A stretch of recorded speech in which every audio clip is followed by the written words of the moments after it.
Во екот на изборната кампања за вториот круг локални избори, општина Старо Нагоричане 2 дена и 3 ноќи остана во мрак. Жителите од пограничните села во вторникот среде ноќ биле оставени без електрична енергија, а потоа според нивните тврдења биле уценувани од пратеникот Иван Стоилковиќ да гласаат за кандидатката на коалицијата предводена од ВМРО ДПМН доколку сакаа да добијат струја. Тоа е уцена да би ми гласали за ту препоставljenu партiju. Ali to ne može da utiče na nas. Ukoliko ne dobiju javika, vi ne možete da dobijete ništa. Naređenje od niko ne je u Vranje isključio struju samo za nas.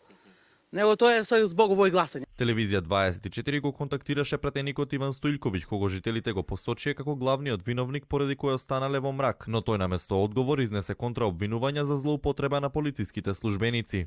Зошто не се јавите во Министерство за внатрешни работи да ги прашате како тие вршат узурпација и на кој начин се манипулира со граѓаните?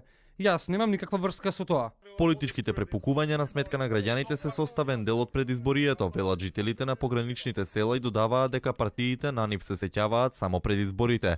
Во вториот круг се тркаат две жени, Жаклина Јовановска од коалицијата на СДСМ и Елена Јакимовиќ од коалицијата на ВМРО ДПМН. Сега дел од жителите се непоколебливи дека политичките игри нема да ги премислат. Други пак се размислуваат воопшто да не гласаат во вториот круг затоа што и досегашните ветувања ретко се реализирале.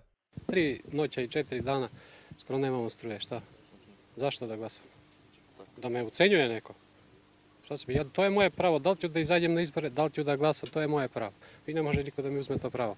To sve može se ostvari samo ako hoće da работи.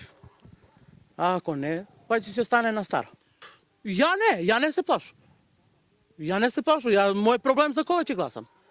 Ali to ne me plaši, samo ne je to ubo. To не е у реду.